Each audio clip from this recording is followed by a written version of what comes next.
Assalamualaikum warahmatullahi wabarakatuh. Kembali lagi di channel saya. Dalam video kali ini akan membahas kisah tentang Wali Songo yang cukup sudah terkenal di Indonesia, yaitu sebagai penyebar Islam di Nusantara, khususnya di tanah Jawa. Siapa yang tak kenal Wali Songo? Mereka dikenal seorang yang gigih menyebarkan ajaran Islam pada abad ke-14 di tanah Jawa.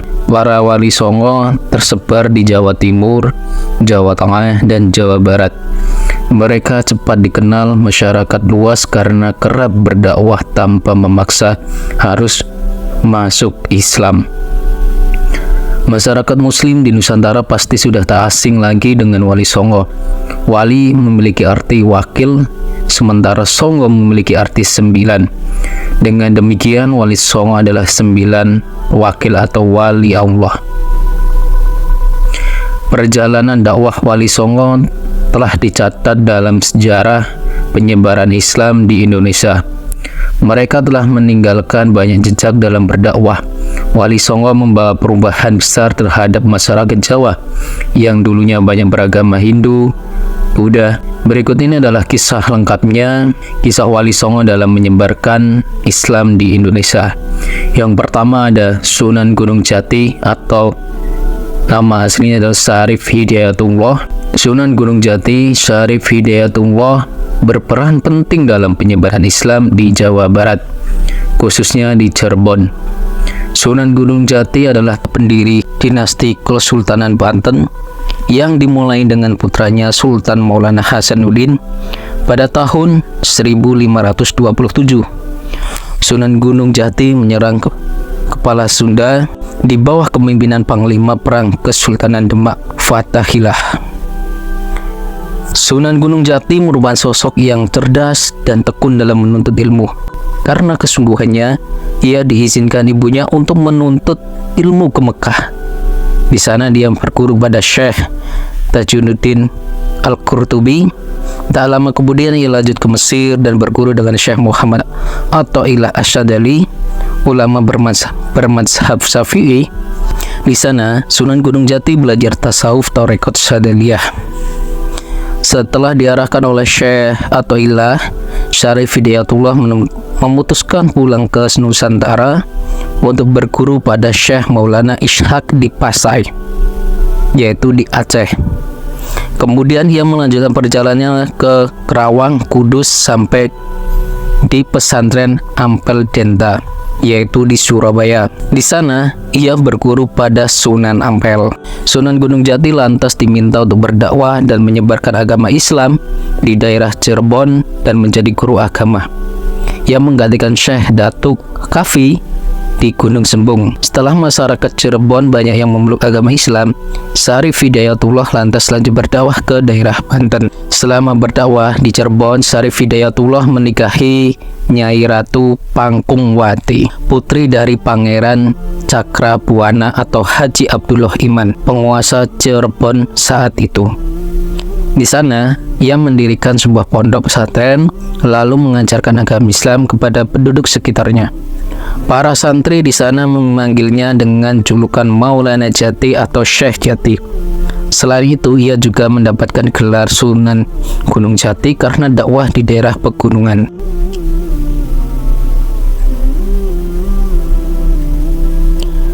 Lalu yang kedua ada Sunan Ampel atau Raden Rahmat. Sunan Ampel memiliki nama asli Raden Rahmat yang memulai berdakwahnya dari sebuah pondok pesantren yang didirikan di Ampel Denta, Surabaya. Ia dikenal sebagai pembina pondok pesantren pertama di Jawa Timur. Sunan Ampel memiliki murid yang mengikuti jejak dakwahnya, yaitu Sunan Giri, Sunan Bonang, dan Sunan Derajat. Suatu ketika Sunan Ampel diberi tanah oleh Prabu Sriwijaya di daerah Ampel Denta. Ia lantas mendirikan sebuah masjid di sana. Masjid tersebut dijaga oleh Mbah Soleh. Ia sangat terkenal sebagai orang yang selalu menjaga kebersihan. Hal itu juga diakui oleh Sunan Ampel. Hingga suatu hari Mbah Soleh meninggal dunia, ia lantas dimakamkan di samping masjid. Sepeninggalan Mbah Soleh, Sunan Ampel tak kunjung menemukan pengganti yang serajin Mbah Soleh. Akibatnya masjid tak terurus dan kotor. Sunan Ampel kemudian berargumen seandainya Mbah Soleh masih hidup, pasti masjid ini jadi bersih. Seketika itu pula sosok serupa Mbah Soleh muncul. Ia lantas menjalankan rutinitas yang biasa dilakukan Mbah Soleh.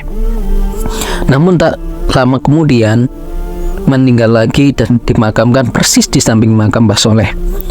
Peristiwa itu terulang hingga 9 kali. Konon Mbah Soleh baru benar-benar meninggal setelah Sunan Ampel meninggal dunia.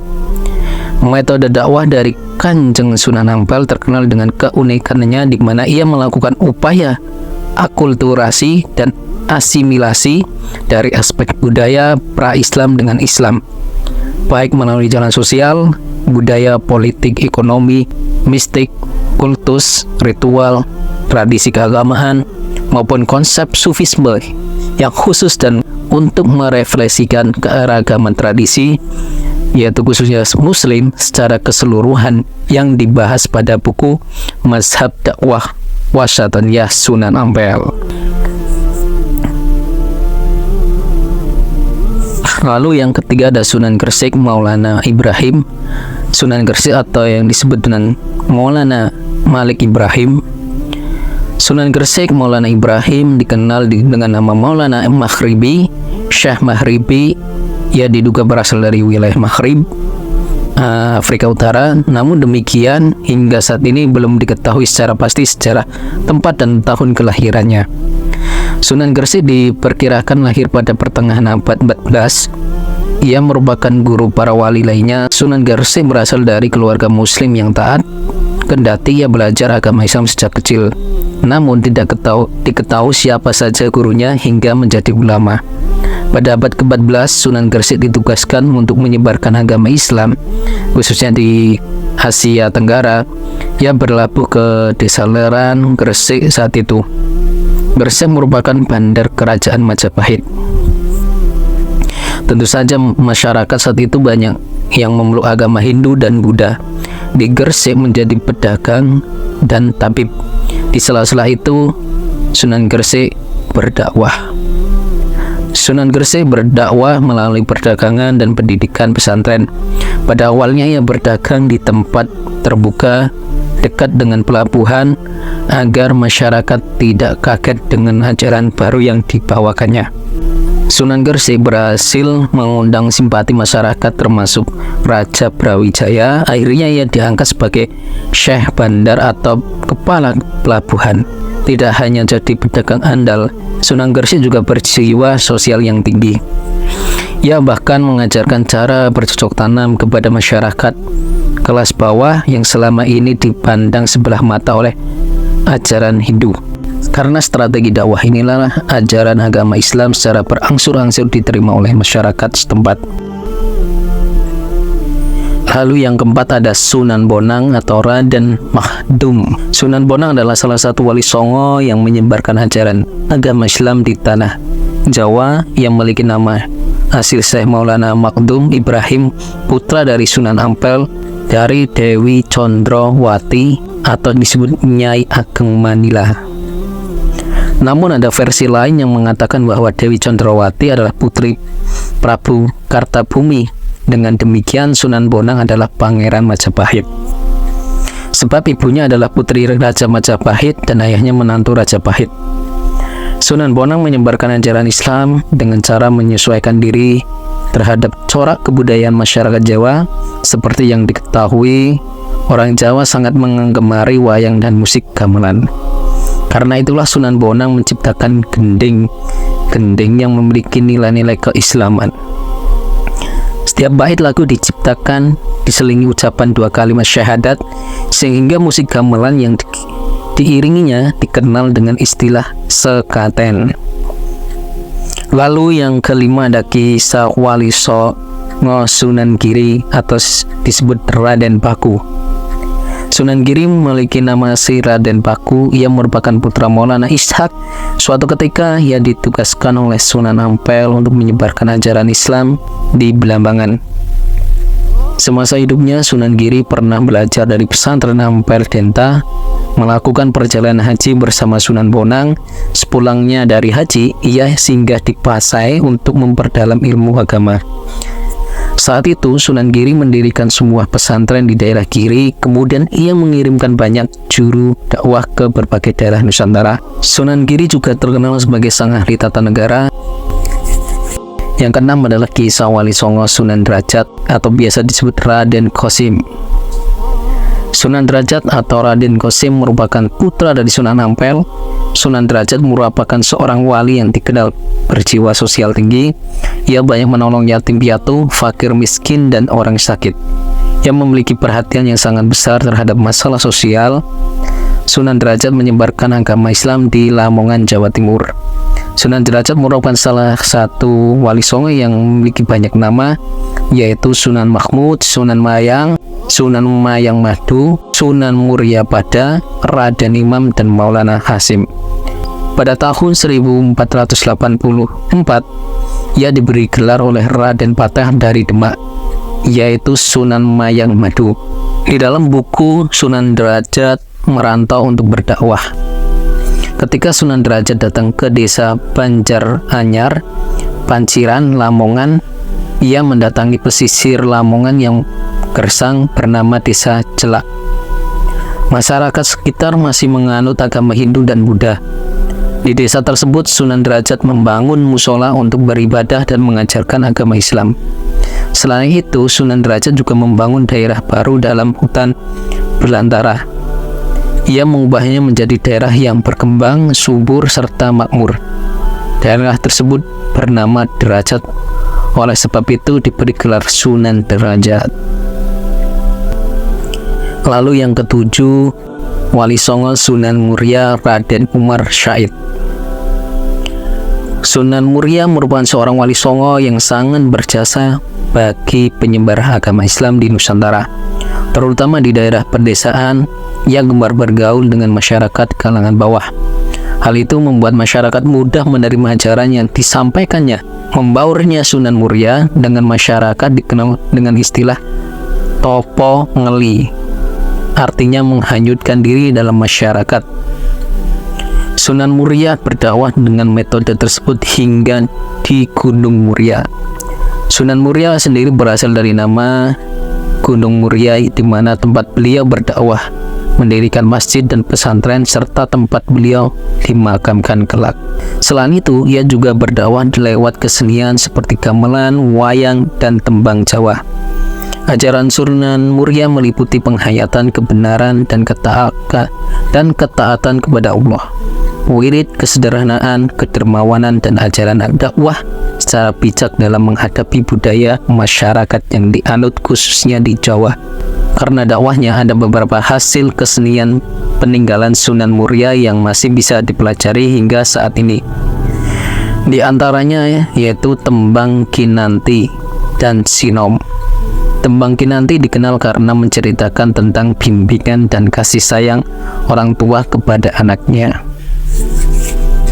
Lalu yang ke-8, kisah Wali Songo Sunan Kudus atau biasa disebut Ja'far As-Shodiq. Sunan Kudus atau Ja'far As-Shodiq diberi gelar oleh para wali dengan nama Wali Alimi, yang memiliki arti orang yang berilmu luas. Sunan Kudus memiliki keahlian khusus dalam bidang agama. Ia juga dipercaya untuk memegang pemerintahan di daerah Kudus. Sunan Kudus merupakan salah satu wali songo penyebar Islam di Jawa, khususnya wilayah Jawa Tengah. Hal ini dikarenakan beliau merupakan panglima serta pemimpin peperangan menggantikan ayahnya. Sunan Kudus merupakan salah satu putra dari Raden Usman Haji yang berkelas Sunan Ngundung di Cipang Panolan dekat Blora.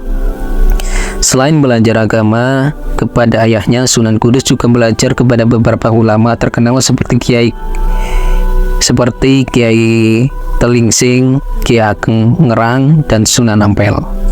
Setelah menimba ilmu agama dari Kiai Telingsing, Sunan Kudus mewarisi ketekunan dan kedisiplinan dalam mengejar atau meraih cita-cita. Selanjutnya, Sunan Kudus juga berguru kepada Sunan Ampel di Surabaya selama beberapa tahun lamanya. Perjuangan Sunan Kudus dalam menyebarkan Islam sesungguhnya tidak jauh berbeda dengan wali-wali sebelumnya. Ia senantiasa menempuh jalan kebijaksanaan. Dengan siasat dan taktik itu, masyarakat dapat diajak memeluk agama Islam. Saat itu masyarakat Kudus masih banyak yang belum beriman. Tentu saja bukan pekerjaan yang mudah untuk mengajak mereka memeluk agama Islam. Apalagi mereka yang masih memeluk kepercayaan lama dan memegang teguh adat istiadat yang jumlahnya tidak sedikit. Di dalam masyarakat dengan kondisi seperti itulah Sunan Kudus harus berjuang menegakkan agama Islam. Terus yang terakhir ada kisah Wali Songo Sunan Kalijaga atau biasa disebut Raden Syahid. Sunan Kalijaga atau Raden Syahid merupakan anak dari Adipati Tuban Temenggung. Di dalam dakwahnya, Sunan Kalijaga memperkenalkan bentuk wayang yang terbuat dari kulit kambing atau biasa dikenal sebagai wayang kulit. Sebab pada masa itu, wayang sangat populer dilukis pada semacam kertas atau wayang beber. Dalam seni suara, ia menciptakan lagu Dandang Gula. Sebelum menjadi ulama, Sunan Kalijaga konon pengalaman hidupnya sebagai perampok atau begal. Bahkan ia juga pernah merampok Sunan Bonang. Peristiwa tersebut diyakini terjadi saat Sunan Kalijaga masih berusia muda. Sunan Kalijaga juga dikenal kerap melakukan tindakan kekerasan. Aksi perampokan yang dilakukan Sunan Kalijaga diketahui oleh ayahnya, yaitu Temenggung Wilantika. Ayahnya itu mengetahui itu, beliau sangat marah, malu dan merasa namanya tercoreng karena kelakuan buruk sang anak. Ia lantas mengusir Sunan Kalijaga dari rumah mereka. Padahal yang sebenarnya terjadi adalah Sunan Kalijaga membongkar gudang kadipaten untuk membagikan bahan makanan kepada orang-orang yang membutuhkan. Saat itu masyarakat Tuban hidup sangat memperhatikan lantaran adanya upeti ditambah musim kemarau panjang. Kendati sudah diusir dari Tuban, Sunan Kalijaga tidak berhenti melakukan aksi pembegalan. Ia bahkan merampok orang-orang kaya di Kadipaten Tuban. Mengetahui hal itu, ayahnya tentu semakin marah. Sunan Kalijaga kembali diusir. Kali ini ia disuruh angkat kaki dari wilayah Kadipaten Tuban. Keluar dari Tuban, Sunan Kalijaga masih juga tidak menghentikan aksi perampokannya. Bahkan ia sampai tega meminta harta seorang yang sepuh. Saat itu Sunan Kalijaga bertemu dengan seorang di hutan Jatiwangi. Ternyata orang tua tersebut diketahui sebagai Sunan Bonang. Raden Syahid alias Sunan Kalijaga tidak mengenal orang tua tersebut karena masih memiliki jiwa begal. Ia berniat untuk membegal Sunan Bonang. Bahkan Sunan Kalijaga berhasil melumpuhkan Sunan Bonang. Ia pun meminta Sunan Bonang menyerahkan barang bawahnya. Tanpa disangka Sunan Bonang menolak permintaan. Kemudian Sunan Kalijaga menjelaskan alasan membegal adalah untuk membantu orang miskin. Dalam cerita versi lainnya, Sunan Kalijaga meminta maaf dan bertobat lantaran Sunan Bonang menasihatinya dan menunjukkan kesaktiannya, yaitu mengubah buah pohon aren menjadi emas. Pertemuan tersebut membuat Sunan Kalijaga bertobat dan langsung memohon agar diperbolehkan menjadi muridnya. Sunan Bonang tentu saja menerima permintaan tersebut. Namun, Sunan Bonang mengajukan suatu syarat, yaitu Sunan Kalijaga harus bersemedi di pinggir kali sampai Sunan Bonang kembali. Sunan Kalijaga pun menyanggupi syarat tersebut. Dikisahkan Sunan Bonang pun akhirnya kembali di tempat yang sama setelah 3 tahun lamanya. Ia lantas menemukan tubuh Sunan Kalijaga rambati oleh rerumputan. Melihat keteguhan hati Sunan Kalijaga, Sunan Bonang pun takjub. Atas peristiwa tersebutlah kemudian Raden Syahid diberi nama Sunan Kalijaga, yang artinya penjaga kali. Selain itu, Sunan Kalijaga juga dapat diartikan sebagai orang yang senantiasa menjaga semua aliran atau kepercayaan yang dianut masyarakat. Sunan Kalijaga menjadi satu-satunya wali yang paham dan mendalami segala pergerakan, aliran atau agama yang hidup di tengah masyarakat. Selain itu, Sunan Kalijaga juga memiliki cara yang unik saat menyebarkan agama Islam di Pulau Jawa. Ia berhasil mengenalkan ajaran agama Islam dengan memadukan budaya Jawa seperti wayang. Bahkan Sunan Kalijaga juga mengarang sebuah tembang Jawa yang sangat terkenal sampai saat ini, yaitu Lir Ilir. Itulah adalah kisah-kisah singkat para wali Songo.